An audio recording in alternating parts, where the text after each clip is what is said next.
The air was thick with tension as the team of archaeologists stood before the ancient stone coffin, its surface adorned with cryptic symbols worn away by centuries of decay. They had been digging for weeks in the remote valley of St. Alastair, an abandoned medieval burial site whispered about in hushed tones among locals. Legends spoke of a cursed burial ground, one where the dead refused to rest.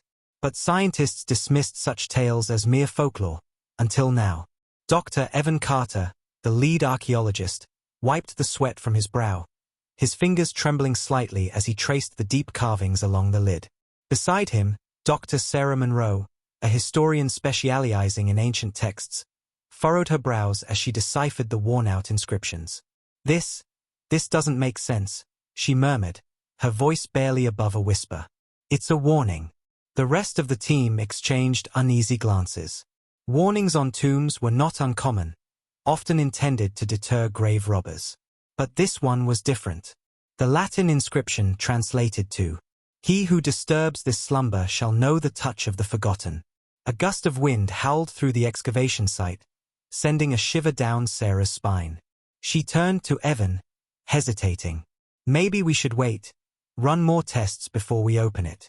Evan exhaled sharply, shaking his head. "We've come too far to turn back now." The team set to work, carefully chiseling away at the stone seal that had remained untouched for centuries. Dust and debris filled the air as the final crack split through the thick slab. With a deep groan, the lid shifted. The moment it was fully removed, a pungent, suffocating stench erupted from within. A mix of decay, damp earth, and something unnatural. The group instinctively recoiled, covering their noses as their flashlights beamed into the coffin's depths. What they saw made their blood run cold. Inside lay a body, impossibly well preserved.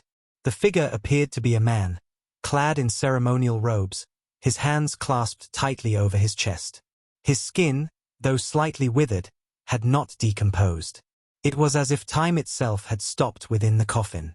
That's not possible," whispered Dr. Malik, the team's biologist. "A corpse this old should be skeletal by now." Sarah's trembling hand reached out to touch the edge of the coffin, but the moment her fingertips brushed the stone, the temperature around them dropped. The torches flickered violently, and the shadows cast by their beams twisted unnaturally against the cavern walls. Then, the corpse's fingers twitched. A choked gasp escaped from one of the interns as they stumbled backward, knocking over a tray of excavation tools. The sound of metal clattering against stone barely registered over the rapid pounding of their hearts. No way," Evan muttered, blinking rapidly, trying to convince himself that his eyes were playing tricks on him. But they weren't. Slowly, ever so painfully slow, the figure's fingers uncurled. A sickening crack resounded as its arms twitched to life. The once closed eyelids fluttered, revealing two deep, sunken sockets that stared back at them, hollow and filled with something dark, something ancient. A guttural, ragged breath filled the chamber. The dead man was waking up. A scream tore through the silence as the group scrambled away from the coffin, panic erupting in their ranks. Dust swirled in the air as the temperature plummeted further, their breath now visible in the dim light. Sarah clutched Evan's arm, her nails digging into his skin. "We need to get out of here. Now." But it was too late. A deep, unholy groan resonated through the chamber as the figure inside the coffin began to move, its brittle limbs creaking as it pushed itself upright. Its gaze swept over them, empty yet knowing. The inscriptions had been a warning they had ignored. And now, the forgotten had returned. The air inside the chamber turned suffocating, heavy with an unseen force pressing down on their chests. The team stood frozen, their eyes locked on the impossibility unfolding before them. The corpse, if it could still be called that, moved with agonizing slowness, its fingers gripping the edge of the coffin as it sat upright. The parchment-thin skin stretched tightly over its bony frame, and though its eyes were nothing more than sunken hollows, they seemed to see, to understand. Then, it inhaled, a long, rattling breath that sent icy needles of fear down their spines. Sarah stumbled backward, her flashlight flickering. This isn't real." Dr. Malik clutched the metal cross hanging from his neck, whispering a prayer under his breath. Evan, ever the skeptic, swallowed hard and tried to rationalize what he was seeing. It's some kind of preservation phenomenon. A natural reflex. The gas inside the tomb must have caused. The thing's head snapped toward him so fast that a sickening crack echoed through the chamber. The entire team recoiled. It wasn't just moving. It was aware. And it was looking at them. A guttural, wheezing sound escaped its throat. Something between a groan and a whisper, its dry lips barely parting. The ancient words it spoke were unintelligible, but they carried a weight that made their bones vibrate. The symbols on the coffin glowed faintly, their warning now glaringly clear. He who disturbs this slumber shall know the touch of the forgotten. Sarah grabbed Evan's sleeve. We have to seal it back. Right now. Evan hesitated for only a second before nodding. Malik, help me push the lid back. Before they could move, the thing lunged. Its brittle hands shot out with unnatural speed, seizing the wrist of the nearest researcher, Jonas, a young intern who had been standing too close. Jonas screamed, his voice a shriek of pure terror as the thing's fingers closed around his flesh. The skin beneath its grasp blackened instantly. Jonas convulsed, his veins bulging as something unnatural surged into him. The air was thick with the scent of rot, and then, just as quickly as it had happened, Jonas collapsed. His eyes, now an empty black void, stared lifelessly at the ceiling. The team screamed. Sarah dragged Evan backward. Move! Now! Dr. Malik, shaking violently, grabbed a crowbar and swung it at the creature. The impact landed, snapping its head to the side, but it barely reacted. Slowly, it turned back, the crack in its neck realigning with a grotesque pop. Evan's heart pounded. He had spent his entire career chasing lost history, uncovering secrets buried for centuries. But some secrets were never meant to be found. The thing climbed out of the coffin, its movements jerky and unnatural. Dust and decay crumbled from its robes, but it walked as if time had no meaning to it. Its gaze swept over them, its skeletal mouth stretching into something that almost resembled a grin. It took a step forward, and the torches lining the chamber died all at once. The darkness swallowed them whole. Sarah's voice was barely a whisper in the suffocating blackness. Oh my God. Then, the thing spoke.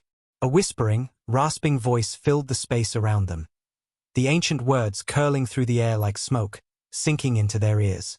Evan felt it press into his skull, burrowing deep, making his vision swim.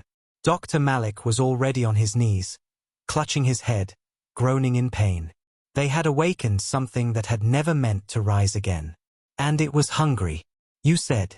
The darkness was suffocating, pressing down on them like a living thing. Their flashlights flickered weakly, casting trembling beams of light across the stone walls. The air had turned thick, heavy with the scent of decay and something ancient, something that did not belong in this world.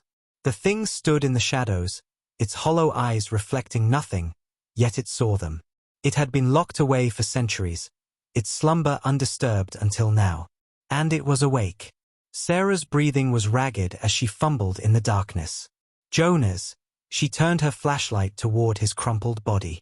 His once vibrant skin had turned an unnatural shade of gray, his veins blackened like withered roots beneath his flesh.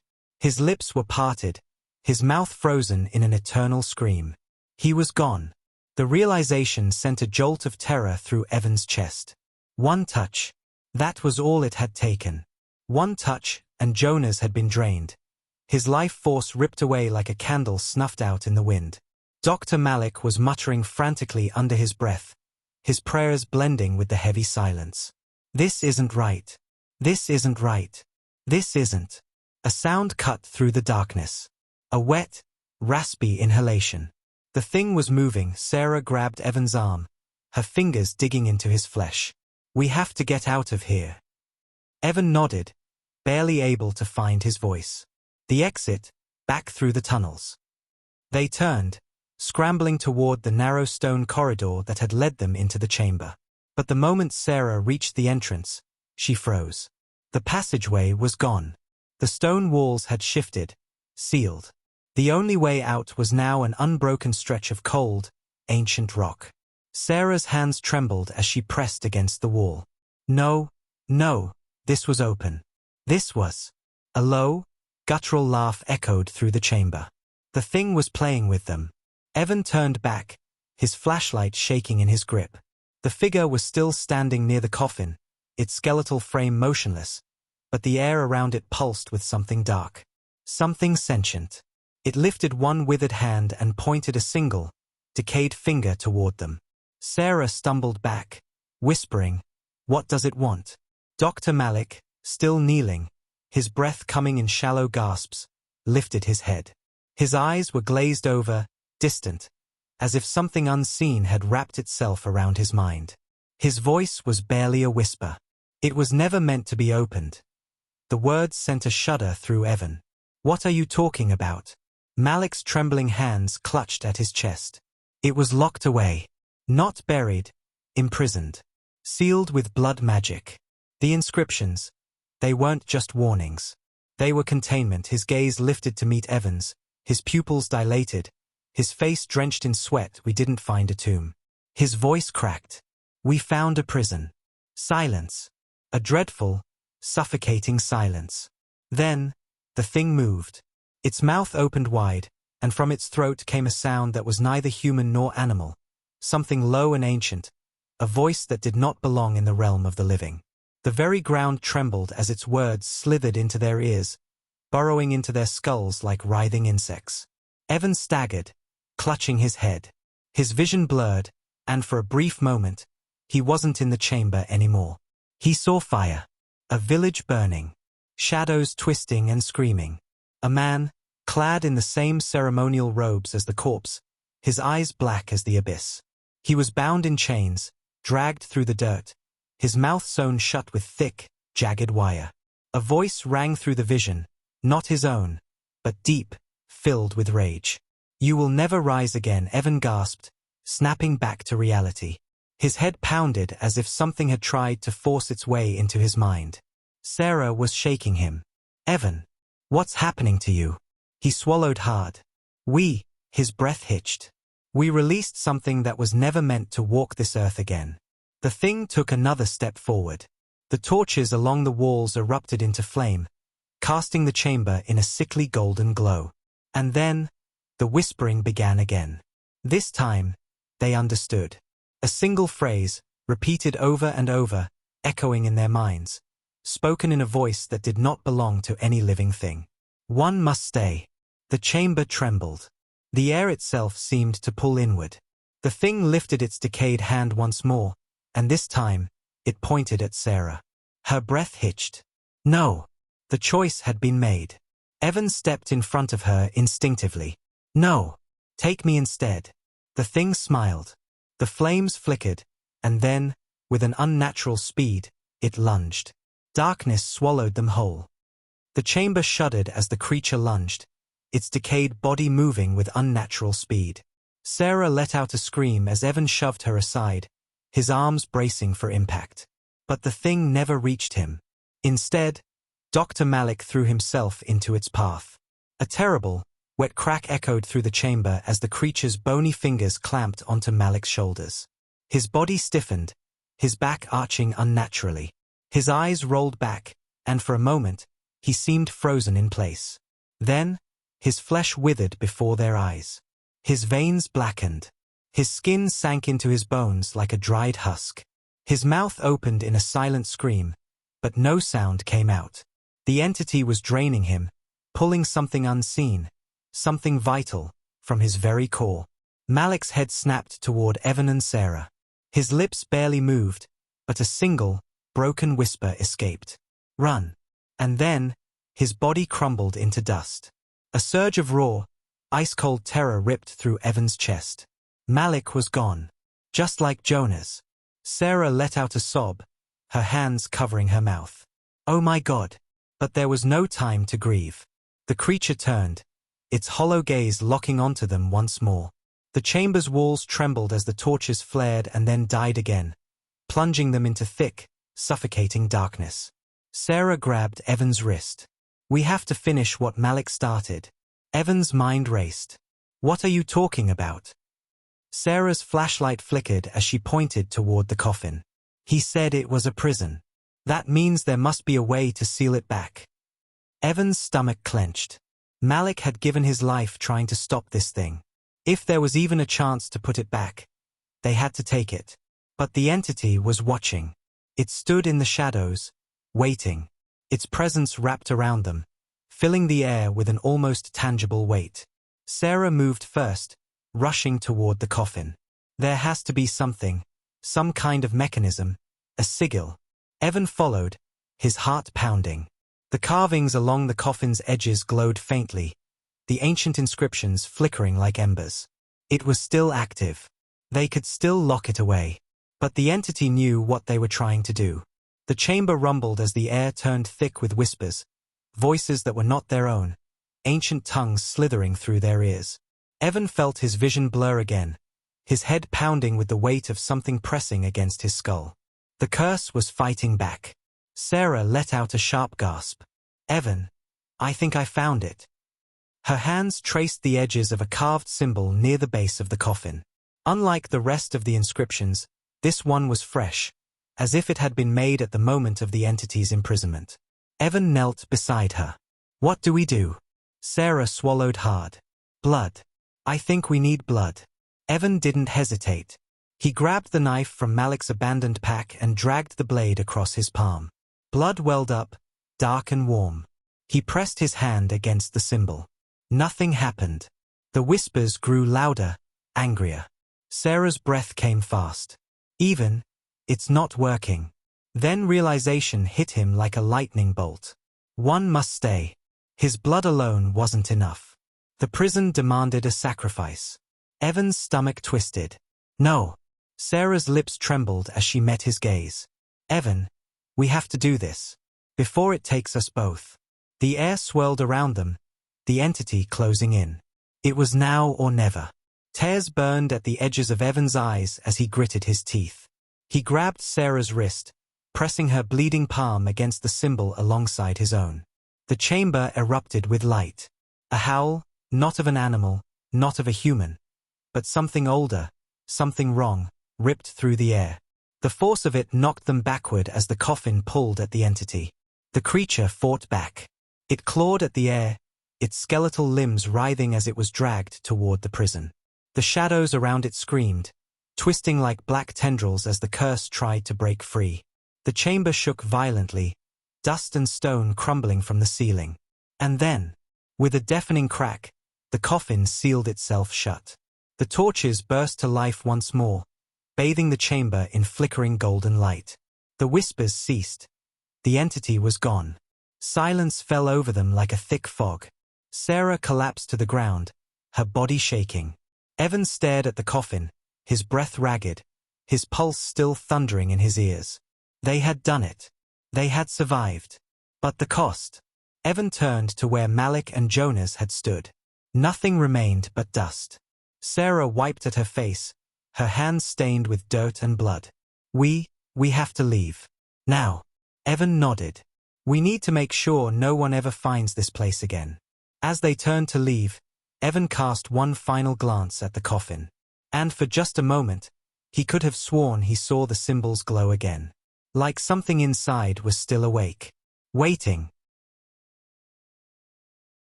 The silence in the ancient chamber was deafening.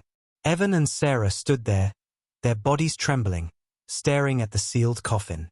The air still crackled with an unnatural energy, as if the entity inside was still watching them. The stone walls bore the scars of their battle, the torches flickering weakly, casting eerie shadows across the cavern. But the whispers had ceased. The horror that had once roamed free was now locked away again. Or so they hoped. Sarah's voice was hoarse. "Evan, we have to go. Before this place collapses." Evan tore his gaze from the coffin, his mind still racing. His hands trembled as he gripped Sarah's wrist, pulling her toward the entrance. They stumbled up the narrow, spiraling stone staircase, their breaths ragged. The tunnels felt tighter, almost as if the tomb itself was alive, shifting, closing in around them. And then they heard it. A distant thud. Then another. Evan stopped dead in his tracks. His blood turned to ice. Something was moving. Sarah's grip tightened on his arm. Evan, tell me that was just. Thud. This time, it was closer. And then came the whispers. Faint at first. Then growing. Sarah's face went pale. No. That's not possible. Evan turned and froze. At the bottom of the staircase, barely visible in the flickering torchlight, something shifted in the shadows. A shape. No, not just a shape, a figure. It stepped forward, its head tilted at an unnatural angle, the contours of its body warped, its limbs elongated, stretched beyond human proportions. Evan's heart slammed against his ribs. Sarah! Run! They bolted up the stairs, their footsteps echoing in the suffocating corridor. The walls trembled, dust cascading from above as the tunnel threatened to collapse. Behind them, the thing moved fast. The whispers were no longer whispers. They were screams. Sarah tripped, letting out a strangled cry. Evan grabbed her just as a shadowy hand lashed out from the darkness, missing her ankle by inches. The exit was near. They could see the faint glow of their flashlights, left at the entrance of the tomb. Evan shoved Sarah forward. Go! Get outside. Sarah scrambled toward the light, her breath hitching. Evan was right behind her, his lungs burning as he threw himself forward. And then he felt it. Cold fingers wrapped around his wrist. A searing pain shot through his arm, freezing him in place. The world blurred. It felt as if his very essence was being drained, his vision darkening, his body numb. Sarah turned, her eyes wide in horror. Evan. Evan gritted his teeth, mustering the last ounce of strength in his body. With a primal yell, he swung his other arm, his knife slashing through the air. The shadowy grip loosened. He fell forward, bursting into the open air just as the tomb collapsed behind them, sealing the darkness within. A wave of dust and debris erupted into the night sky. The force knocked them to the ground. Then, silence. Sarah coughed, rolling onto her side, her face streaked with dirt and sweat. Evan. Evan. Are you okay? Evan lay there, staring up at the sky, his chest heaving. He was alive. But something was wrong. His wrist, where the entity had grabbed him, was burning. Sarah followed his gaze, then gasped. The skin around his wrist was blackened, as if something had been branded into him. Ancient symbols. Glowing. Sarah's voice was barely a whisper. Evan, what is that? Evan's breath was shallow. He didn't have an answer. But deep inside, he knew the truth. The curse hadn't been defeated. It had just found a new host. And this time, there would be no escape.